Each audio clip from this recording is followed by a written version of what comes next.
Já, góða kvöldið og gaman að sjá ykkur hér á þessum fallega og góða stað, þessu kalda og fallega janúarkvöldi. Við erum mætt hér á vettvang bókaklúbbs Spursmál á nýju ári, fyrsti viðburður ársins 2026. Hann markar þá upphaf fyrsta heila starfsársins í klúbbnum.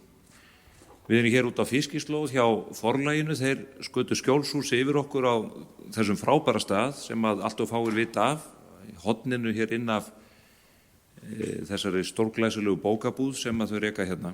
Og ástæða þess að við erum ekki á vinnustofu Kjarvals eins og venja til er svo að þetta eru heimkynni Vöku Helgafells sem er útgefandi öndvegisrita Halldórs Laxness og eitt þeirra er eins og við þekkjum öll til umfjöllunar hér í kvöld. Örstutt klúbbinn, við ýttum honum úr vör í apríl á síðasta ári og höfum síðan tekið fyrir all nokkrar eða mánaðarlega nýja bók sem að eiga sér ólíkar rætur og eru ólíkar að aldri og umfangi, en viðtökurnar hafa verið vonum framar. Það hafði eiginlega engin trú á því að það væri hægt að ræsa bókaklúbb af þessu tagi, en við erum þó í dag með 2000 meðlimi sem að fylgjast með því sem að við erum að gera, og það er mjög ánægjulegt að segja líka frá því að það efni sem að við gefum út í tengslu við klúbbinn, spjall eins og það sem að við eigum hér í kvöld, það hefur fengið mikla viðtökur og við höfum verið að sjá umræðu þætti sem að við höfum sett inn á Spotify verið að fá alltaf 10.000 hlustanir, og það er jákvætt merki áhuga fólks á allavega efnistökunum, oft auðvitað viðmælendunum sem að eru eins og við sjáum hér í kvöld alltaf að dýrari og betri gerðinni. Og þetta er staðfesting á því að bóklestur, þó að hann kunnað í einhverju mynd að vera á undanhaldi, þá er hann líka í sókn, og við finnum það að með þessu framtækja þá örfum við og hvetjum fólk til lesturs og beinum fólki að verkum sem að ástæða er til að verja tíma til að lesa. Ég held að það sé einmitt vandinn, fyrst og fremst þegar talað um að fólk hneigist ekki að bókum, að stundum eða oft þá annaðhvort mistekst okkur að gefa út réttu verkin fyrir fólk, en ekki síður að koma þeim í hendurnar á fólki. Þegar fólk fyrir að stað að lesa góða bækur þá halda þær fólki yfirleitt við efnið. Nýlegt dæmi þessi jákvæð áhrif er hinn ógurlega bók Helförin í nýju ljós eftir Lawrence Rees sem við tókum fyrir í nóvember. Hún seldist upp ekki aðeins hjá útgefanda heldur í hverri einustu bókabúð landsins 10 dögum fyrir jól, og ég var áskynja þetta strax vegna þess að það fór að dritast inn beiðnir til bókaklúbbsins það hvort að við gætum útvegað eintök. Fólk var að gefa þetta hræðilega verk í jólagjöf. Þetta mjög merkilegt verk en ekki mjög jólaleg saga sem að það hefur að geyma. Það fólk hefur greinilega trúað því að við værum hluta af einhverjum gráum markaði með bækur frá forlögunum. Ég held að ég sé ekki að upplýsa leyndarmál í þeim efnum að sú bók verður prentuð í Kilju á nýju ári, og það er reyndar von á fleiri bókum úr smiðju Lawrence Rees á nýju ári. Það er þessi íslenski þýðingu. Nú áður en við snúum okkur að megin verkefni kvöldsins þá langar mig til að nefna bók þessa mánaðar, janúarmánaðar. Ég settist niður í nóvember þegar að sjálfsæfisaga Karl Sigurbjörnssonar kom út. Bók sem hann skildi eftir í handrit í tölvu sinni þegar hann lést 2024, og ég þekkti nú Karl vel, vann með honum á vettvangi hins íslenska biblíufélags og kynntist honum líka á meðan ég var í náminu í háskólanum, einstakur og merkur maður, og þessi bók er algjörlega frábær.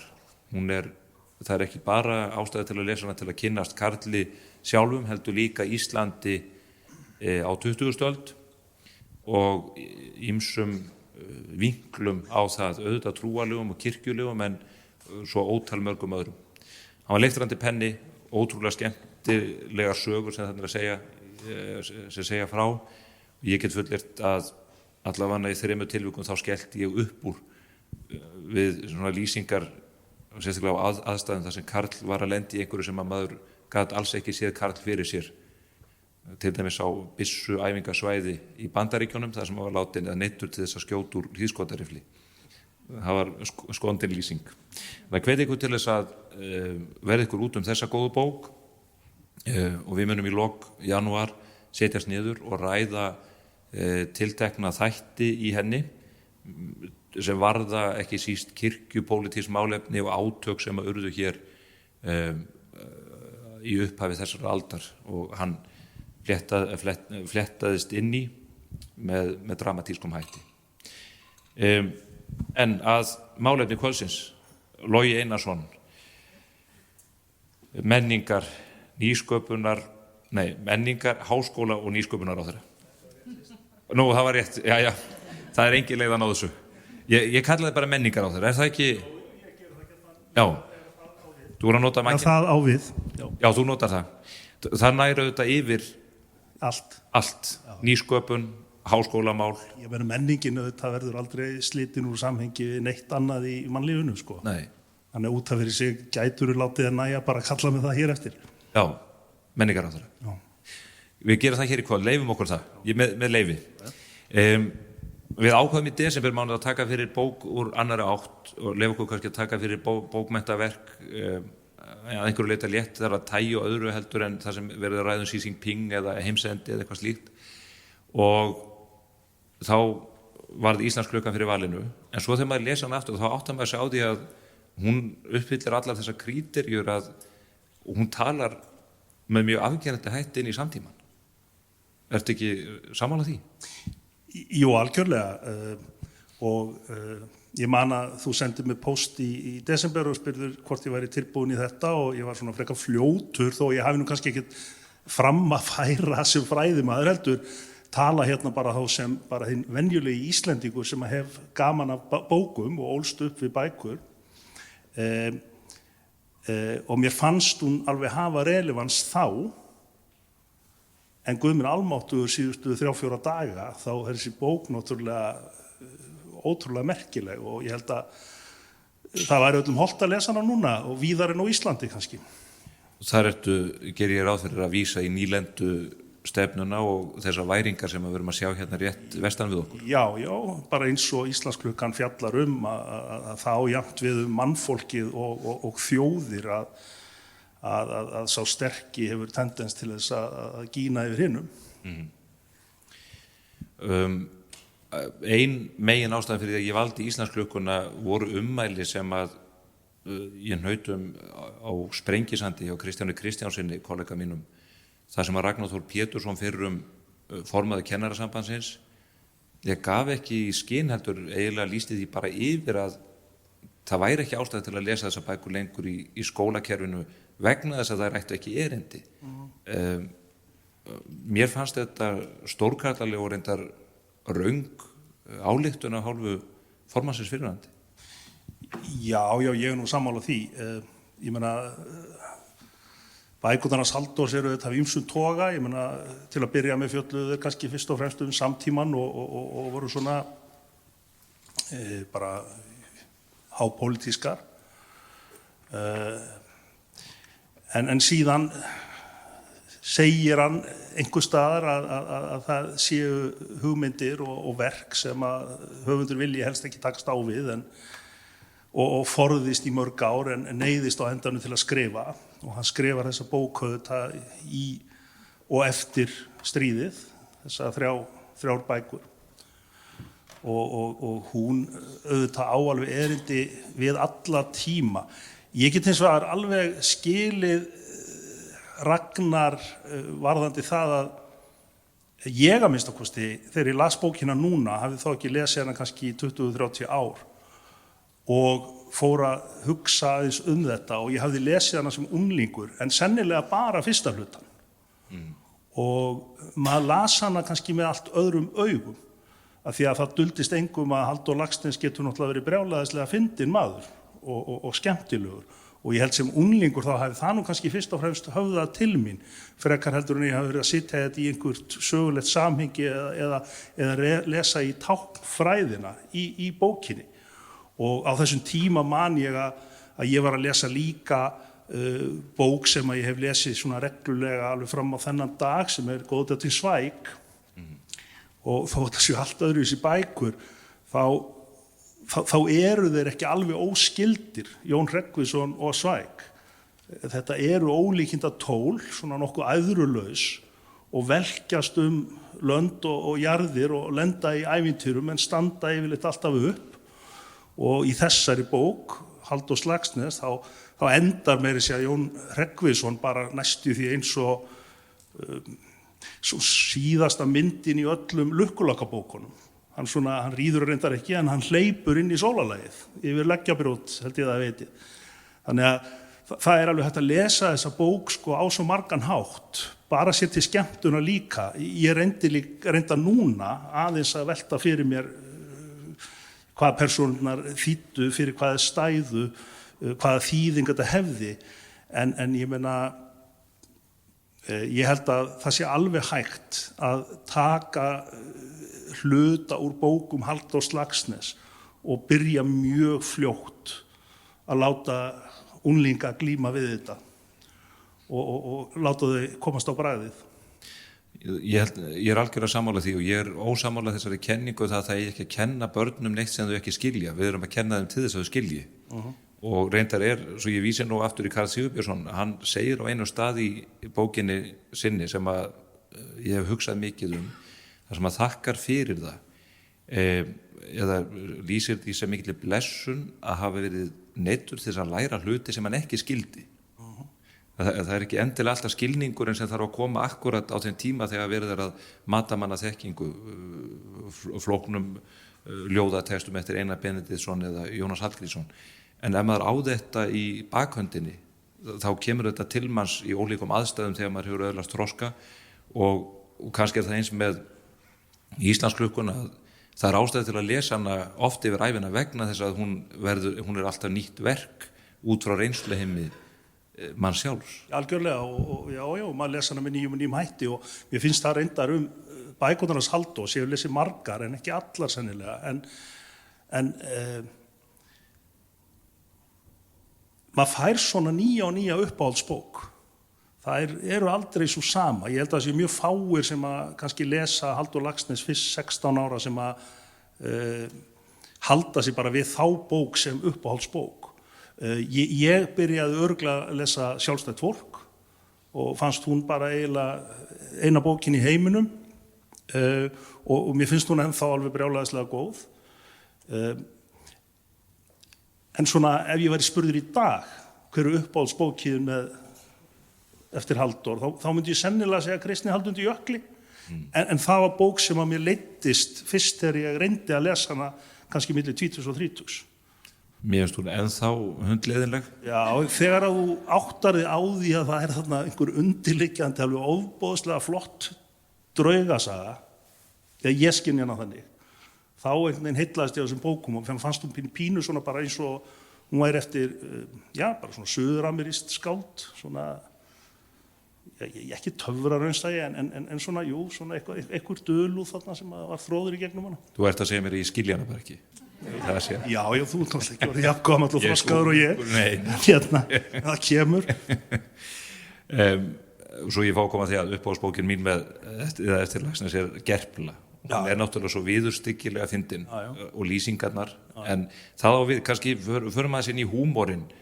Það kemur auðvitað strax á upphafssíðum bókarinnar í ljós hversu fyndin hann Það lýsir böðlinum sem allir hundar míga utan í lýsingin á líki böðulsins í læknum þarna hjá Rein. Þetta auðvitað það ekki venjulegu maður sem getur skrifað svona eða látið sér detta svona, og ég leyfi mér að segja þvæla í hug. Nei, ekki bara þvæla heldur, sko að geta lýst ljótum og andstyggilegu hlutum á sko mjög skemmtilegan og fyndinn hátt. Það þetta eiginleiki sem að fáum í gefið held ég. Þannig ég sammála því. En sko mér fannst Gerpla líka skemmtileg, en að því að þú varst að tala hérna skólana og hvað menn ættu að vera að fást við þar, að þá vorum við nú látin glíma við þetta eitthvað í menntaskóla og ég vona þessi ritgerð mín sé ekki til. En ég man í menntaskólanum á Akureyri þá gerði ég samanburð á Fossbararösu og Gerplu. Við erum með þessa ritgerð hérna. Já, En sko, Við finnum allt. ég segi þetta vegna þess að kynslóðin sem er að vaxa upp í dag er auðvitað miklu klárari heldur en svo sem að var unglingur þegar ég var uppi, sko. Þannig að ég held að þetta sé ekki bara rétt, ég held að sé nauðsynlegt að skólarnir geri bókmenntasögunni skil, og í nágrannalöndunum okkar þá er víða einhvers konar svona litteratúr kanon, heit það held ég, eða kanún, við getum kallað, já, bókmenntakanónu eða bókmenntakanon, þar sem að sem sagt annarkort með formlegum hætti eða svona óformlegum, þá hafa menn valið ákveðna bækur sem að eiga auðvitað að endurspegla söguna, sem eiga að endurspegla fjölbreytni höfunda, sem eiga að endurspegla í rauninni bara það umhverfi sem að bækurnar vera til í. Þetta hefur alveg verið gagnrýnt og þetta er alveg umdeilt vegna þess að það verður alltaf einhver útundan eðlilega, og það verður stundum hallar á þjóðfélagshópa og hallar á kyn og ýmislegt, og fyrir þessu þarf að leiðrétta alltaf. En ég held að það gæti alveg verið skemmtilegt, þó það hefði örugglega erfitt fyrir þjóðina að takast á í svona verkefni, að setja saman svona einhvers svona lista yfir þær bækur sem við teljum að nái sem best utanum okkar bókmenntasögu, og sama auðvitað hægt að gera með myndlist og tónlist og fleira. Og þetta hafa þjóðirnar í kringum okkur verið að gera. Dani gerir þetta með formlegum hætti, Svíar meira með óformlegum. Væri þetta 50-100 bækur eitthvað slíkt? Ég var nú að skoða þetta bara í dag og mér sýnist þetta oft vera bara eitthvað svoleiðis, já. Við myndum byrja á Njálu og Passíusálmunum og... Við ætluðum nú ekki að láta þig velja þetta, sko. Ha? Það verður að koma breiðar. Ég er búin að velja. Já, það verður að koma breiðar í hópur að þessu. Ég er með penna hérna, ég ætla að fara á þarna til að undir. Nei, en hvernig aðeins er í staðið? Ég held að þetta getur alveg verið skemmtilegt verkefni fyrir okkur. Við skulum hefja þessa vinnu. Já. Þið lesið þetta í Morgunblaðinu þegar málið. Það nú reyndar held ég á leiðinni í prentu núna.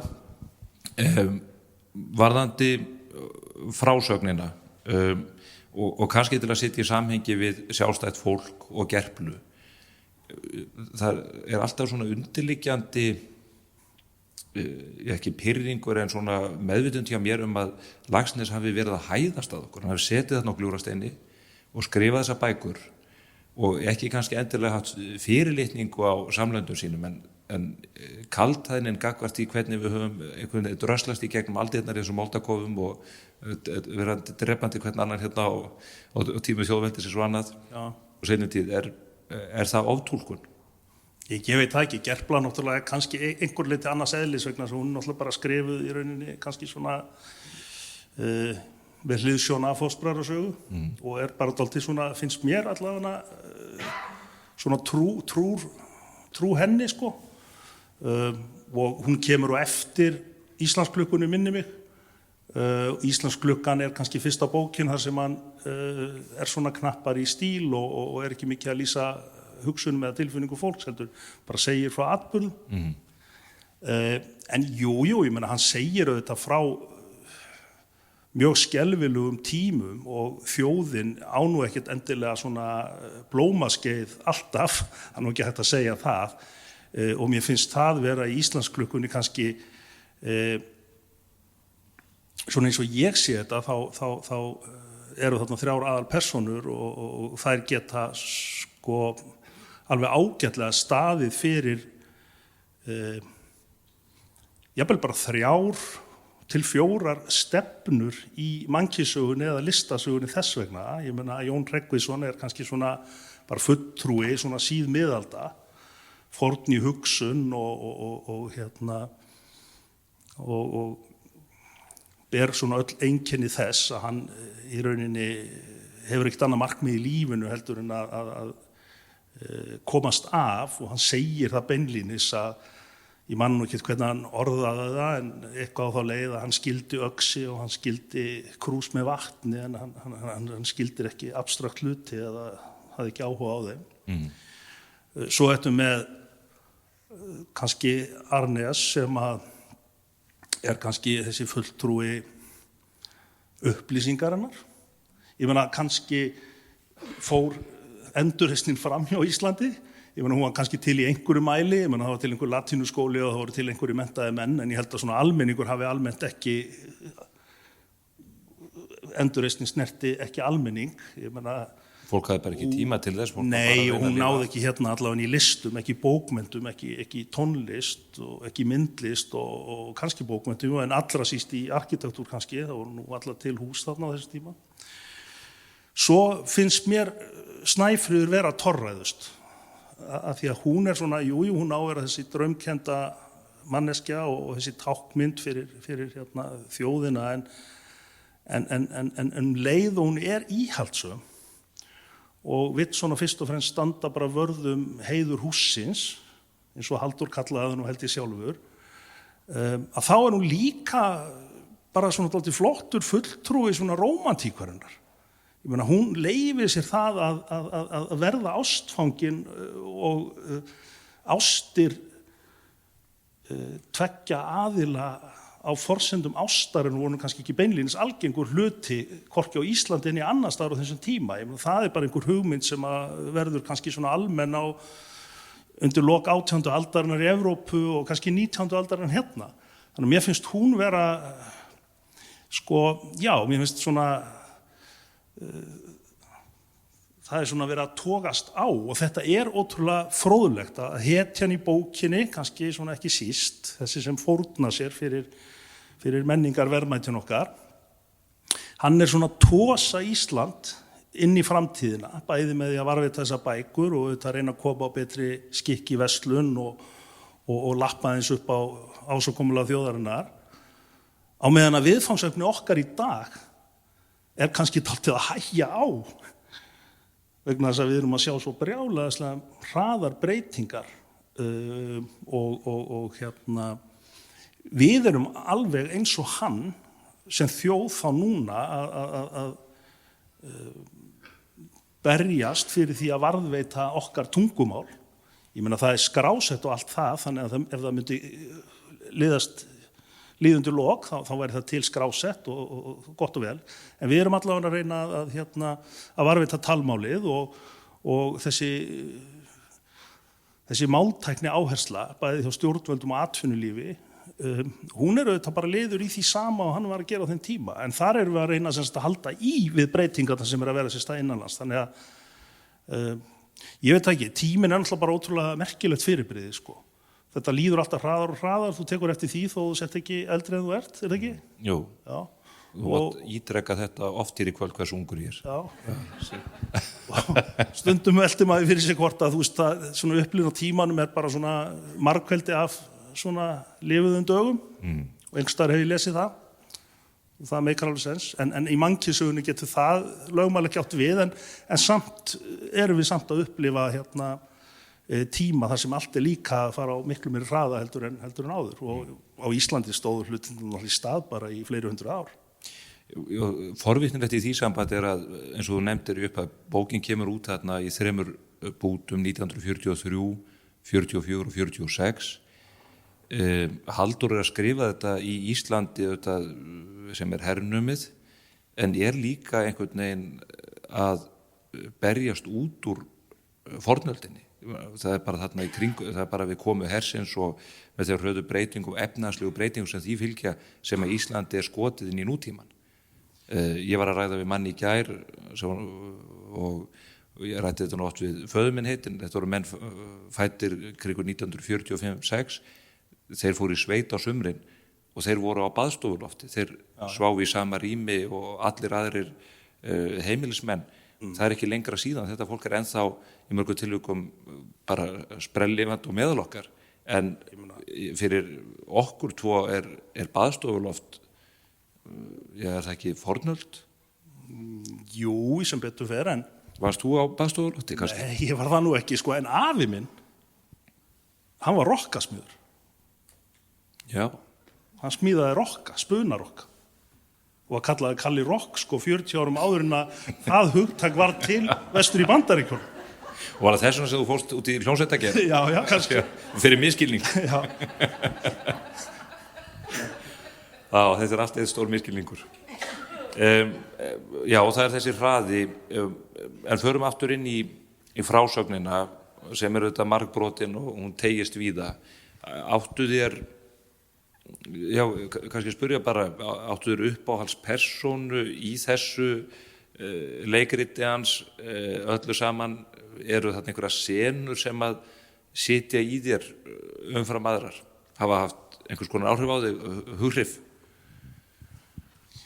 Já, ég meina, þú veist, ég skil nú reyndar ekki hvernig Halldór sjálfur gat skrifað leikgerð að þessum bókum sem var sett upp, held ég bara önnur sýning sem var sett upp í Þjóðleikhúsinu. Vegna þess að það hlýtur að hafa verið mjög erfitt fyrir hann að skera niður atriði, af því að það í rauninni á hverri síðu eitthvað mjög skemmtilegt og merkilegt að gerast.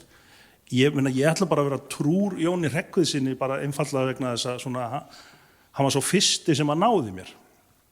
En ég skal þó viðurkenna það að núna þegar ég las bókina jólin þá fannst mér eitthvað ótrúlega heillandi við, og þverstæðukennt líka, við Snæfríði Íslandssól. Kannski út frá því sem ég var að tala áðan, og síðan líka náttúrulega litirnir sem að Halldór Laxness notar í bókinni, ekki endilega þegar hann að lýsa náttúrunni, heldur þegar hann að lýsa klæðaburði sem ekkit endilega mjög mikið, en hann gera það bara mjög svona konsekvent.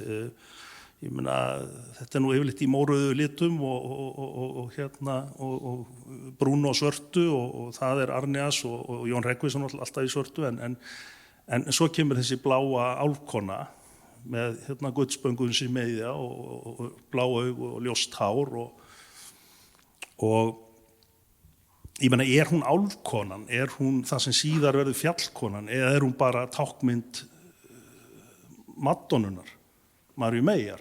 Þú getur alveg spurt þig að því. Og við vissir þetta hefur verið talað þetta endalaust, við erum nú með ævisögu Karlsins og þetta annað þryggjabindaverk sem við eigum frá Hannesi Hólmsteini. Víst að hann hafi hugsað þetta allt svona djúpt? Erum við stundum að oftúlka þetta? Algjörlega augljóst að hann eins og með Snæfríð Íslandssól að draga upp einhverja helgimynd eða... Nei, örugglega ekki. Það ekkert víst, skilur. Þú veist, það endilega víst að Kjarval hafi verið að hugsa litina í steinunum svona djúpt, og getur verið að við sjáum 20 sinnum fleiri litbrigði heldur en hann var að velta fyrir sig það vera að mála þetta, eða þá Eggert Pétursson núna.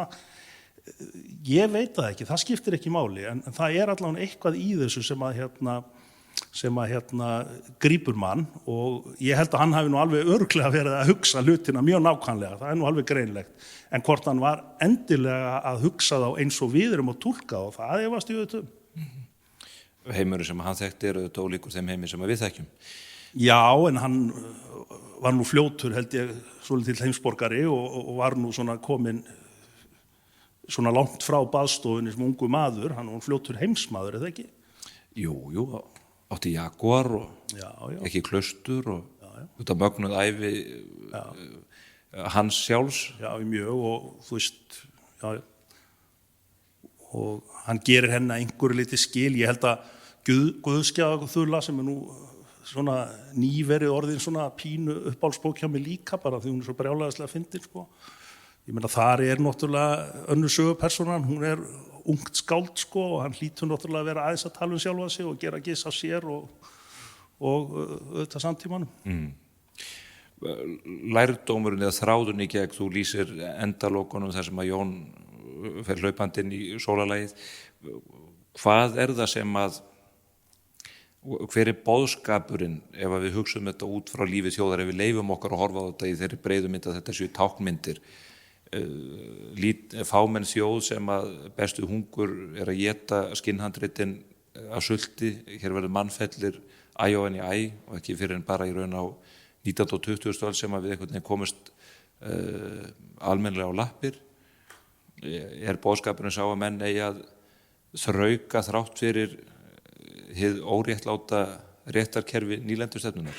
Nei, ég held að sé nú kannski ekki endilega að menni að þrauka þrátt fyrir óréttlætið, menni að þrauka.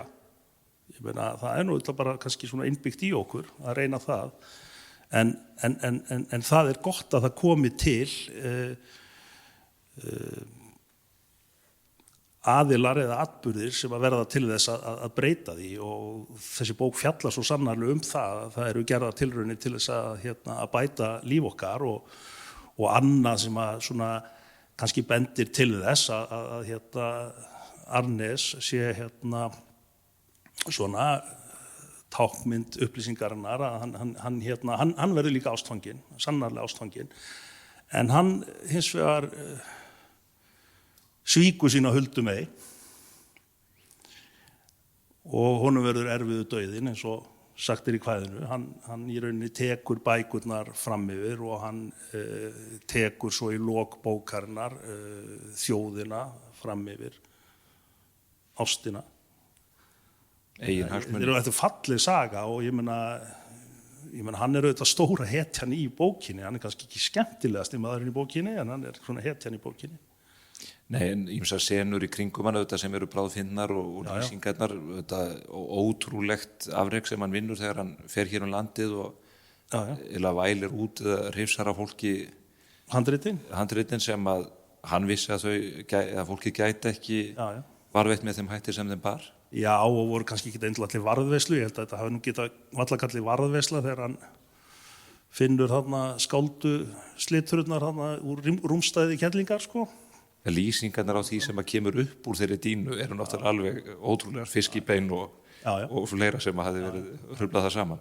Svo finnst mér líka skemmtileg senan þar sem að þau sitja í veislunni heima Skálholti þegar hún er flúin frá Magnúsi og sest þar að yfir einhvern tíma og hann kemur að utan og það er borðhald. Þá eru svona dálítið skemmtilega senur á milli hans og ritarans og Sigurðar Sveinssonar sem að giftist svo Snæfríði í lokin.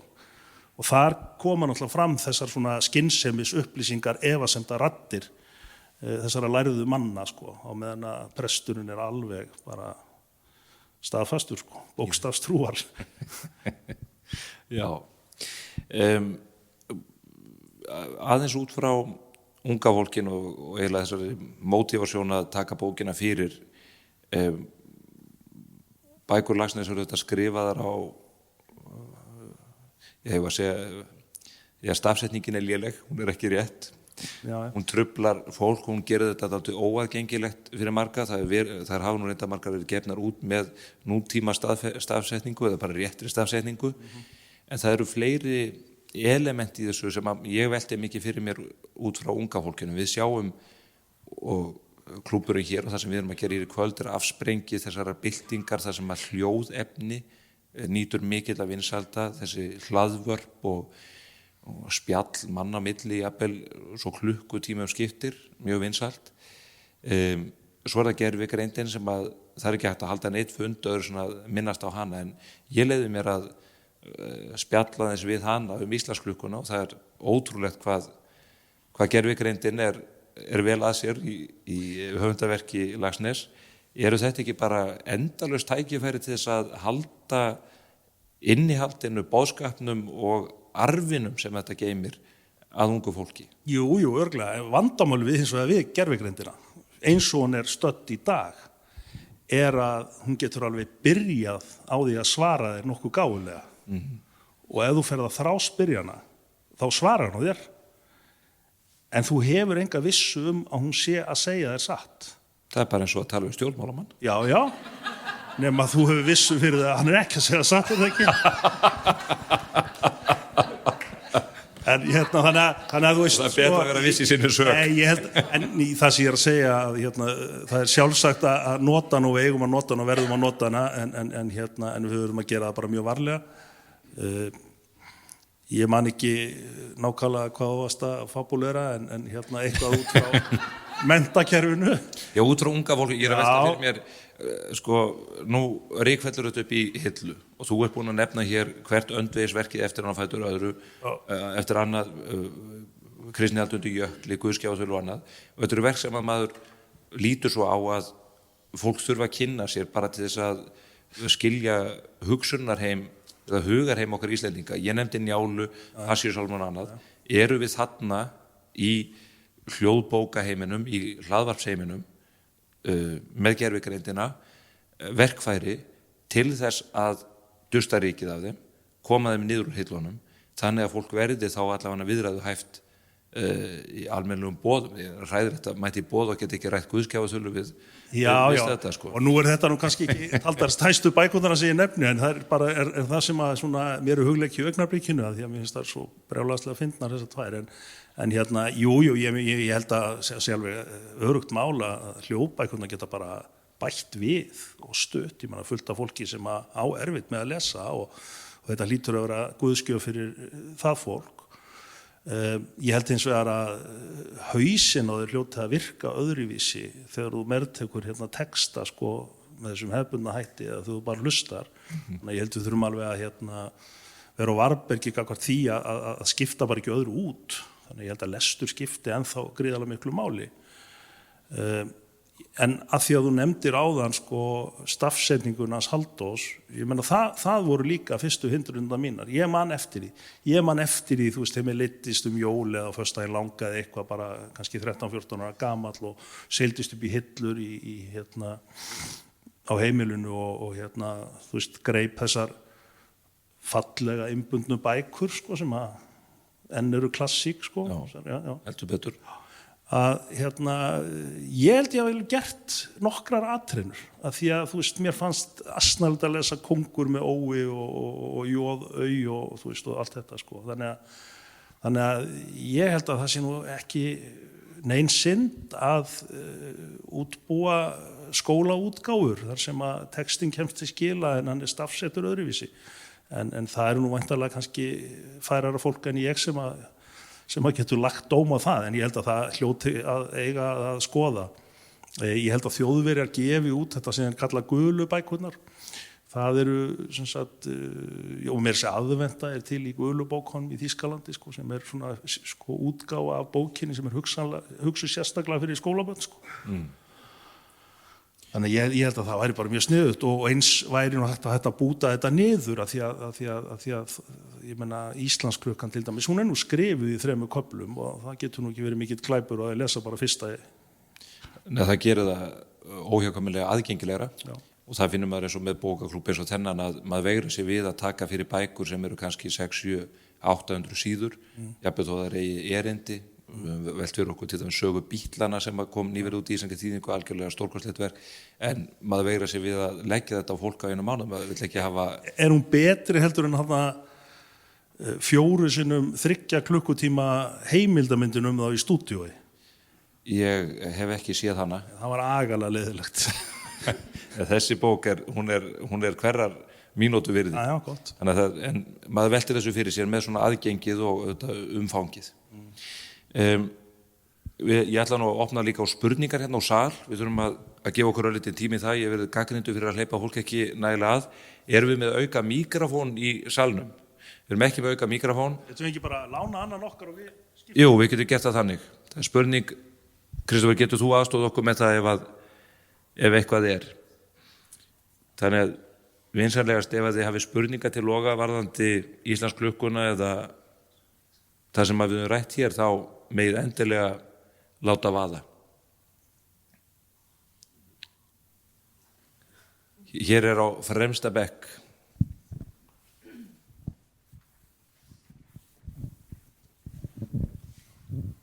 Takk kærlega fyrir þið báðið tveir. Ég heiti Hjördís Jóhannsdóttir. Ég var að reyna að rifja upp hérna hvaða ráðherra þú værir. Menningaráðherra og svo hvað sagði hann? Nýsköpunarháskóla. Ég ætlaði nú bara að því ég var búin að gleyma hvaða ráðherra þú værir fyrir menningaráðherra að spyrja þig og þú kannski getur að hvað sem að þú ert í ríkisstjórn. Nú voru ekki að ræðast þættir Vigdísi Finnbogadóttur sem voru sýnd í fyrra í 6 þáttum. Geturðu hugsaðar að beita fyrir því að þið gert eitthvað sambærilegt Halldór Laxness eða beitið fyrir því að þessi verið haldið inn í skólum, þess vegna bara í háskólum að þú ert nú þar ráðherra vegna þess að þó eitthvað sé erfitt eins og þú bentir á Stefán að akkur maður þá að vera í skóla er ekkert erfitt, ég meina með sömu rökum getur maður mjög glöðu geði mín vegna fellt niður til dæmis algebru eða erfiða stærðfræði að það er svo erfitt. Þannig ég ætla að spyrja það þessu. Já, ég get allan að svara í þannig að ég er tilbúin til að beita mig fyrir því að það verði til betra, metnaðarfyllra námsefni fyrir börn og unglinga í skólum. Ég er ekki viss að það sé rétt nálgun hjá mér að fara að segja nú gerið þið 6 þættum þennan eða 5 þættum þennan. Það held ég að sé betra að það sé einhver armslengd þar og það sé aðrir sem að ákveða það. En ég held hins vegar að ef að það ætti að gera íslenskum skáldum skil með þessum hætti í nokkrum þáttum, þá held ég að Halldór kæmi nú fljótt upp. Þannig að ég held að skipti máli að beita sig fyrir því til það verði til betra fræðslu og kennslu og skemmtiefni vegna þess að þetta auðvitað bráð skemmtilegt og ég held að við myndum nú horfa á þetta líka. Já, hann það ennþá. Við eigum eftir að ná öðru. Nobel. Má ég grípa mikrofónin? Takk, Kristján heiti ég, takk ykkur báðum fyrir. Má ég draga ykkur aðeins aftur inn í Íslandsklukkuna. Rátt þegar þú nefndir áðan Arneas og hann hafi gefið upp ástina í raun fyrir þjóðina. Nú skrifar Laxness, sem var þá náttúrulega mjög pólitískur sósíalisti í miðju stríði og til loka stríðs, þessar 3 bækur. Þetta, mynduðu kannski báðir úr sinnkvorum armi pólitíkurinnar aðeins fambulera nasistana og þjóðernisstefnu og hvað skilgreinir okkur sem þjóð. Kemur Laxness eitthvað inn á það og langar ykkur aðeins að fara inn í pólitíkuna? Já, ég held að hann hafi nú sagt hann var nú ekkert spurður að því hvort hann væri alþjóðasinni eða þjóðernissinni og hann sagði að það væri ekki hægt að vera annað hvort. Þetta væri allt svo samofið og ég held að svona aðstæðurnar sem við lifum í dag í þessum margtengda og opna heimi þar sem við viljum samt halda sérkennum okkar sýni það nú að hann hefur haft rétt fyrir sér þar. Ég held að hann hafi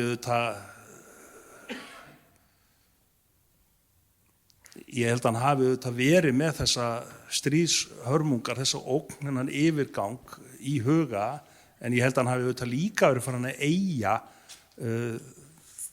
árangur í þessari baróttu bara fyrir sjálfstæður okkar. Þannig að ég held að hann hafi ekki síður verið að hugsa það. En einhvers staðar las ég að hann hafi verið 18 ár með þessa bók í maganum áður en hann ræðst til allu að skrifa hana. Þannig að og það gerist dálítið mikið á 18 árum akkurat á þessum árum, þannig ég veit það ekki. Hvað segir þú, Stefán? Já, þetta mjög forvitnileg spurning og væri mjög áhvert að greina hana í raun út frá þessum 3 bindum, þar að segja þróunin sem verður innan verksins á þessum tíma.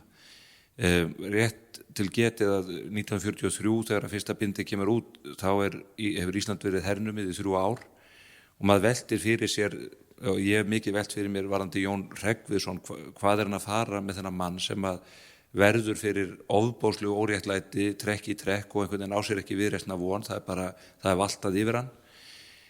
Að mörgu leyti vinnur að sér það inn, hann einhvern veginn er svona, ég veit ekki hvort það sé vondur Forrest Gump, hann einhvern veginn alltaf á staðnum, finnst með húfuna sem að rekið það niður bæjarlækin og allt þetta. Þannig að hvað hann að fara með Jóni Hreggviðssyni veit maður ekki, maður veltir sig, þetta Ísland gagnvart og hvaða nýlendustefna, það nýlendustefna Danana eða það þegar herinn kemur hingað, Bretinn fyrst og svo Kaninn, þetta sat í þessum mönnum mjög þungt, nú komið inn á það til dæmis bara varðandi Sigurbjörn Einarsson og fleira, þetta var þungt fyrir menn að kyngja. Og þetta eins og þú segir, þessi bók hefur öðlast einhvern veginn nýja vít bara út af þessum atburðum núna vestanhafs, þar sem að Trump segir við verðum að fá Grænland og menn spyrja hvað með alþjóðalögin, já þau gilda bara ekki og það er kannski eins með réttarkerfi sem að er svo svifaseint gagnvart Jóni og hann fær ekki sína stöðu bættið að rétta fyrir seint og síðir. Mér var nú hreinlega hugsað þegar ég var að heilsa upp á Jón aftur, þá var mér hugsað til viðtal sem að ég tók við Steinþór Gunnarsson fyrir ekki svo löngu síðan, sem að það tók 17 ár að fá bætt úr sínu máli þar sem hann dæmdur saklaus og kjöldrein í gegnum kerfið og svo loksins þegar að búið að viðurkenna þetta hafi allt verið ógurlegt og óréttlætt, þá voru boðnar örfáar milljónir í bætun eins og að það sé nóg. Þessi saga auðvitað staðfesti líka þó að hann laupið þarna út í sólarlagið að stundum réttlætið svo svifaseint að það ekki hægt að bæta mönnum upp hluti. Skefjalastu dæmin auðvitað þegar verið að dæma menn fyrir morð, það ekki hægt að rétta stöðu þessi myrtur var, þó að það kunni að orka þannig fyrir aðstandendur að samfélagið einhver réttur hafi náðst í því.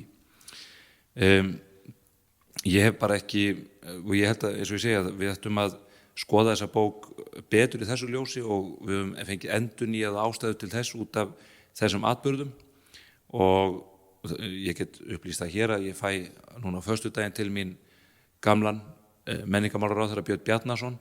Það ætlum að ræða þessi grænlandsmál út frá alþjóðalögum og öðru slíku og hver veit nema við getum vitnað aðeins í Íslandsklukkunni í því spjalli. Ég veit að Björn hefur lesið þessa bók margoft. Sko, ég held að það sé nefnilega alveg rétt hjá þér að sko, það alltaf til fólk í okkar samtíma líka sem að í eiginlegri baráttu á undir högg að sækja og ég meina það geta verið hópar, það geta verið einstaklingar sem lenda illa í kerfinu og þó svo að réttarkerfið hafi vissulega batnað mjög mikið frá þessum tíma þá bara erum við ennþá með alls konar hluti sem að ekki ásættanlegir og við þurfum að laga. En sko eitt var með Jón Hreggviðsson sko að fá ekki svona sýknu endanlega fyrir 30 árum liðnum eða eitthvað svoleiðis.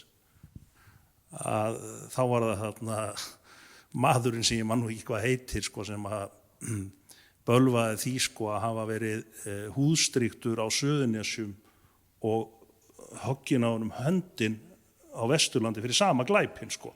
Við erum svo sem búin að við erum búin að ná að laga heilmikið en ég held að þetta sé eilífða barátta. Ég meina akkurat ættir okkur detti það í huga að 2025 værum við komið með gott fullkomið samfélag, það erum við ekki.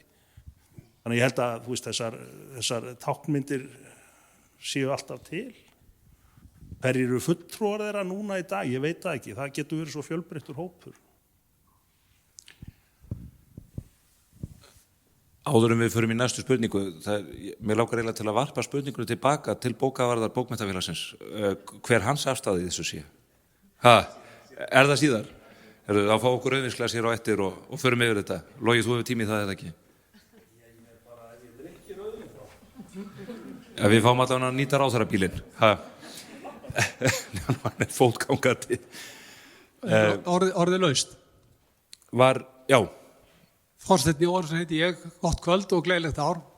Þakka fyrir þessa skemmtilegu umræðu. Ég alveg sammála ykkur með skemmtilega persónulýsingar Laxness. Það hefur alltaf farið fyrirutnir á mér hvað hann gerir lítið úr landanum, hefur gert okkur svona málbúum. En að þessu sögðu þá lít ég á þessa sögu, Íslandsklukkuna, sem hörku ádeilu. Og það mjög gott að rifja það upp í dag á þeim tíma þegar kjörnir fulltrúar löggjafarsamkundunum okkar ætla að fara að selja sjálfstæði okkar í hendur erlends sambands. Því að mér finnst skína í gegnum það alla bókina hörku ádeila yfir á erlendra manna.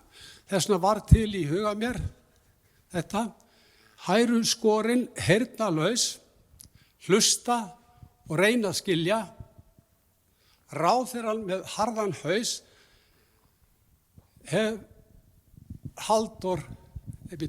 ráðherrann með harðan haus,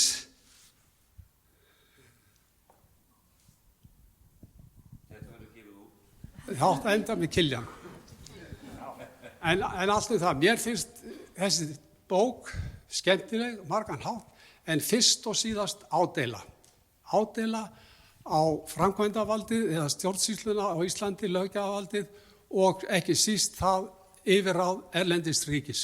Takk. Já, það svona svolítið spurning hvað þú kallar yfirráð erlendra ríkja eða erlends ríkis og hvað þú kallar fullveldi, ég held að það sé engin þjóð í heiminum nema kannski allra öflugustu herveldin sem að sko réðu við það að vera algjörlega einangruð og ekki í einhvers konar sambandi við aðrar þjóðir og við erum þá margvíslegan hátt. Við erum í NATO og við erum aðilar að EES-samningnum og allt held ég að þetta styrki okkar fullveldi og tryggi það frekar heldur en hitt en ég skil hvað þetta fara og við getum verið ósammála það. Hvenær ætlar að láta okkur kjósa þetta, Logi? Já, nú verður að spyrja einhvern annan en mig. Hér spurning út í sal. Já, góðan daginn. Daniel heiti ég Viðarsson í sambandi við bókina og það sem að þið voru ræðum á þann. Hver svona uppáhaldspersonan ykkar? Ég held að í mínu tilfelli sé Jón Hreggviðsson uppáhald og það mjög einföld ástæðan fyrir því. Hann kom frá Reyn sem að var hérna rétt hjá fæðingabæ mínum og Jón Böðarsson sem að kendi mér Íslandsklukkan á sín tíma. Hann lagði mikla áherslu á það að þetta væri bæri Reyn en ekki Reynir. Og það stingur alltaf í hjartað ég keyri þarna framhjá og sé bæjarnafnið Reynir en ekki Reyn, samanber Akrein, Afrein og annað slíkt. En það nú aukaatriði. Þið nefndu hérna eitt sem að mér finnst mjög áhugavert og það það hvernig að koma þessa bókmenntun til unga fólksins. Þetta hafa verið gefnar út svona bækur fyrir svona framhaldsskóla með breyttir stafsetningu. En ef við förum ennþá neðar í aldurshópunum þá held ég að sé alveg tilvalið að ná yngsta fólkinu í gegnum teiknimyndir, comic books. Þau eru mjög duglega að fara í gegnum það og það ekkert mál að koma sjálfstæðu fólki eða Íslandsklukkunni eða hverju sem á svona comic book form. Og ég legg til að hugleiku dags sem voru fengið til þess. Já, að þú nefnir hérna bæjarnafni Reyn, þá finnst mér nú líka gaman þegar að fólk notar nöfn eða orð sem að svona hafa svona djúpa merkingu í svona hugum fólks á nýjan hátt og mér minnir í dag sé svona granít-smiðja sem að selur okkur borplötur sem heitir Reyn, er það ekki rétt? Frábærar borplötur. Næsta spurning. Hæ, mér langaði bara að spyrja að ég var að lesa bók í fyrsta skipti og kannski svona það sem sló mig mest við lesturinn var svona lýsingarnar á fordómum fyrir Íslendingum. Þú veist, þegar hérna Jón Hreggviðsson er að ferðast Evrópu og hvert sem hann mætir, þá mætir hann einhvern veginn, hann er náttúrulega flóttamaður úr eigin landi og mætir bara hrikalegri harku og fordómum. Og ég bara svona hugsa, já, að því við erum mikið búin að tala þú veist, hvort að við samtímann og svona, hvernig ykkur finnst þetta að blasa við, þú veist, þetta að læra eitthvað af þessu, að eitthvað mati, að því núna við kannski þjóð sem í aðeins sterkari stöðum við vorum þegar sagan á að gerast. Algjörlega, ábyggilega. Þú veist, það eru mjög margar þjóðir sem eru að glíma við mikinn vanda og mæta einmitt fordómum. Jafnvel bara út frá því hvað stjórnvöld eru að gera. Þannig að ég held að það sé algjörlega rétt að við getum speglað þetta upp á aðra þjóðir og í dag ættum við náttúrulega kannski að hugsa aðeins stöðuna sem að Grænlendingar eru í og tengja hana við í rauninni þessa sögu. En ég held að það sé algjörlega klárt.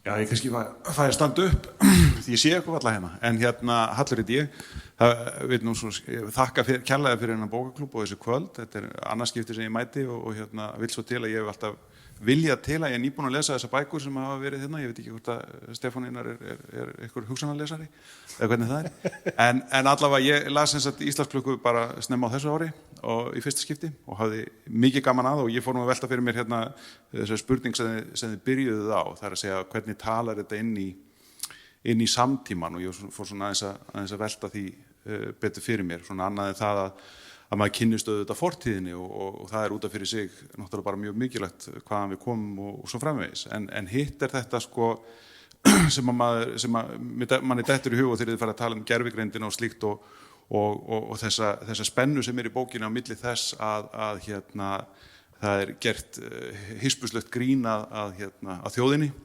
og hún teygð og tóguð í háði á mjög skemmtilegan hátt.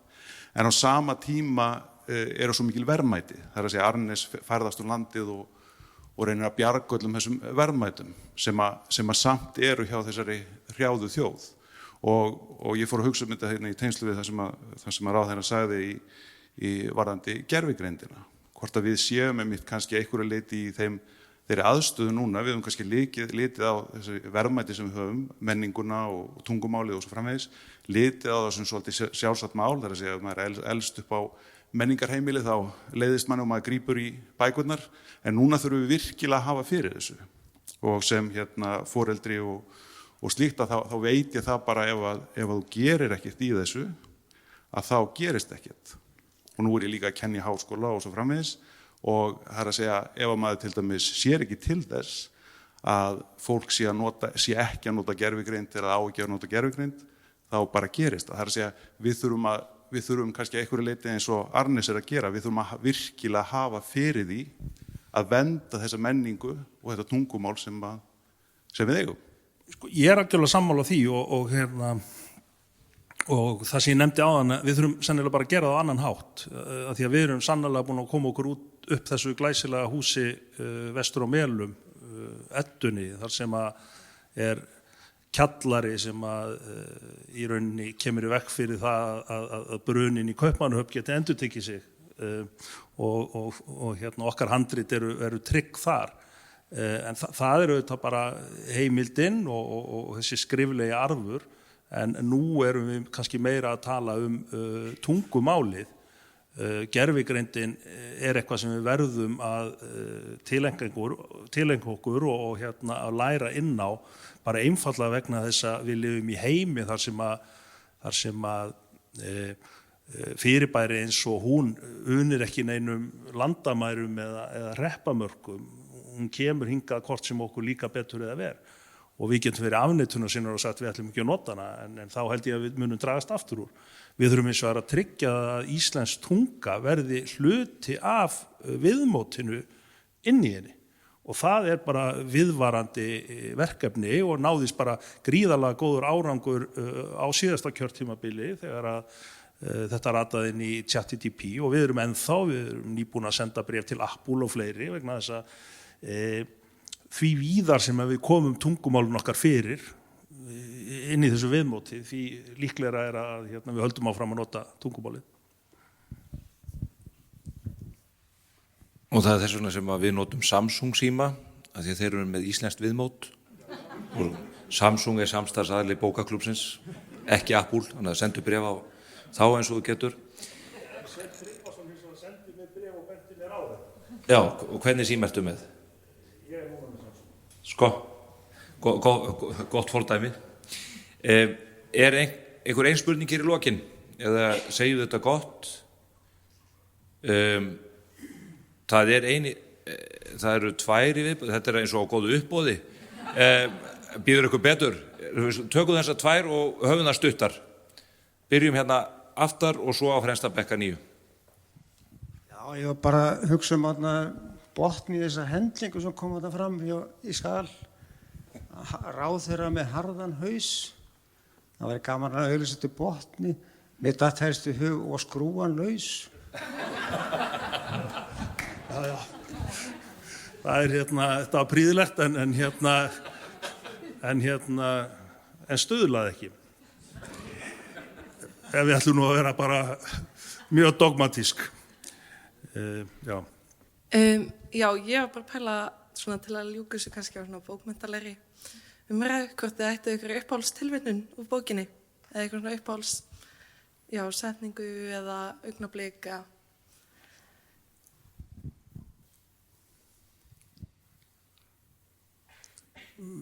Ég veistu það, ég get bara ekki gert upp á milli. Í fyrsta lagi ég ekki sá límheili að þetta svona þetta sitji í höfðun á mér á þess að ég fari með þetta bara svona bjagað og vittlust sko. En auðvitað náttúrulega þessi ræða Arnésar feita þrælinn og feita þjóninn og magra eða nei, hungraða barða þrælinn. Það náttúrulega þetta bara svona flott svona sleggja svona undir lok bókarinnar, held ég. En ég meina svo náttúrulega margt sem að maður bara veltist á hlátri sko yfir.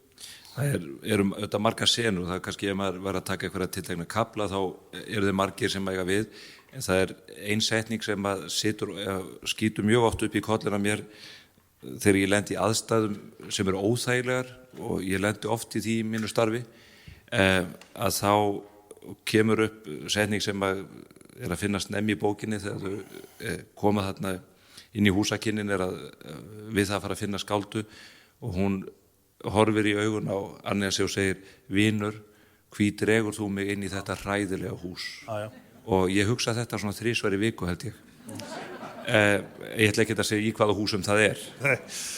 Það er eins og Logi segir þarna, sagði fyrir í kvöld, það er á hverju einustu síðu einhver gullkorn og maður fær sömu tilfinningu þegar maður les, þetta er mikið texti, en það er mjög oft sem að maður svona rekkur við undir les sömu setningarnar aftur og það er eiginlega sama tilfinning og svona býr sig þegar maður er að lesa ljóð Einars Benediktssonar. Þetta er svo svakalega meitlað, það hvert einasta orð er sett á réttan stað og kannski hefði Laxness geta sagt sko orðavaðalinn hér eins og í frægu atriði í myndinni Amadeus þegar að kallinn búin að leika verkið eftir hann og finnst þetta allt og mikil nótnasúpa og Mozart segir: nei, sko, þetta er akkúrat réttur fjöldi nótna sko. Og það er algjörlega rétt staðsettar og ég segi bara þessa bók eins og margar aðrar eftir Laxness, það hefði bara ekki verið hægt að skrifa það betur. Nei, og það væru þetta alveg bara gaman að heyra fólk sem að kann þetta frá A til Ö, ræða bókina og fjalla þá kannski bara svona aukapersónurnar, að því að hann næra að draga upp bara alveg ótrúlega heilstæð og minnistæða mynd af fólki sem að kemur kannski bara fyrir einu sinni eða tvisvar bara stutt. Og við náttúrulega erum ekkert búin að ræða kannski svona 4.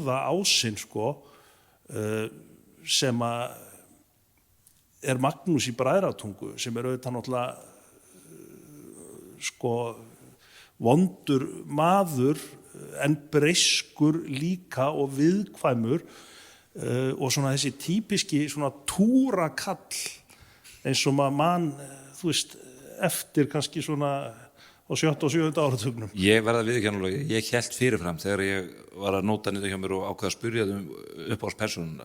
Þá hélt ég að Magnús í Bræðratungu fyrir valinu. Já, ég meina hann gengur of langt, hann gerur of ljóta hluti til þess að sko maður geti haft samúð með honum. Hann gengur auðvitað alveg fram á manni þarna undir lokin, ekki undir lokin en þegar hann í rauninni selur Snæfríði fyrir brennivínsskút sko. En svona fram að því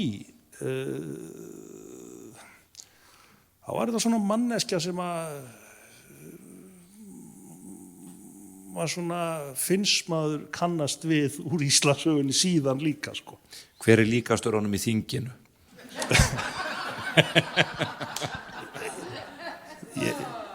Ég held að það sé engin líkur honum í þinginu, en það nú við klippum þetta út og það er nú eitt þingmaður sko, og það er nú kannski svona, og ég er nú að segja það bara fallega, sem að sýnir svona hvað í rauninni þetta ristir djúpt í svona íslenska þjóðasál sko.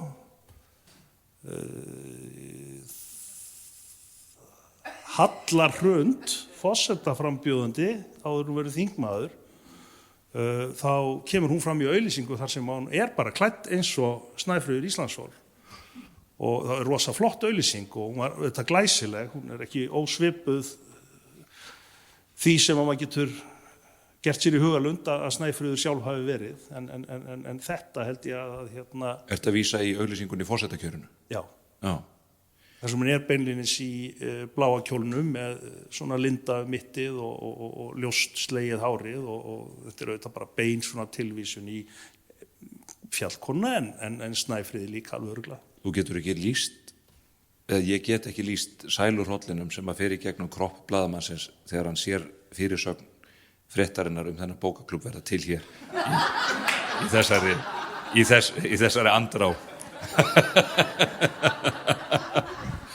Logi Einarsson, það er alltaf gaman að setjast niður með þér, hvað sem að við erum að ræða bækur eða pólitík eða arkitektúr, hvað sem það er fyrir norðan eða sunnan. Þakka kærlega fyrir samtali hér í kvöld og ég vona að þetta verði öðrum samráðurum þínum hvatning til að mæta til mín, þá fá þér kannski að mæta á bókakvöld líka. Takk sömuleiðis, það gaman að tala við þig og kæra þakkir öll líka, það var mjög ánægilegt hvað þið gáðu ykkur mörg tíma til að koma og fyrir skemmtilega spurningar og þetta. Takk. Gaman að sjá ykkur hérna svona mörg, þetta breytist í hagyrðingakvöld óvænt og þannig eru klúbb samkomundar hjá okkur. Ég hvet ykkur til að fylgjast áfram með á vettvangi klúbbsins.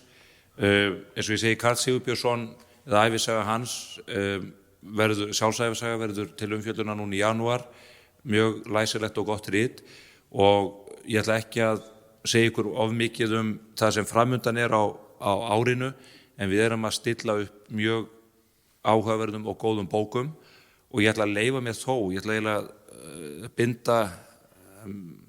binda mig fasta með það. Þú myndist þér á eitt verk áðan í framhjálaupi, Aðventu eftir Gunnar Gunnarsson sem í miklu uppáhaldi hjá mér og við skulum taka hana fyrir sem desemberbók næsta árs og þið getið farið að búa ykkur undir það. Ég vona að vinnur okkar sé ekki búin að lesa hana nú þegar til þess að staðfesta. Varstu að kaupa hana? Já.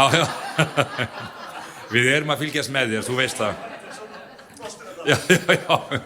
Við erum síðan hér og ítrekkað þakkir til forlagsins fyrir að skjóta skjólshús yfir okkur á þessum fallega og góða stað í þessum frábæra rými. Bækurnar hér eru þetta til sölu, bækur Laxness á 20% afslætti. Hvet ykkur til að rölda hér aðeins og við getum átt gott og uppbyggilegt spjall hér að lokinni formlegri dagskrá. Takk kærlega fyrir.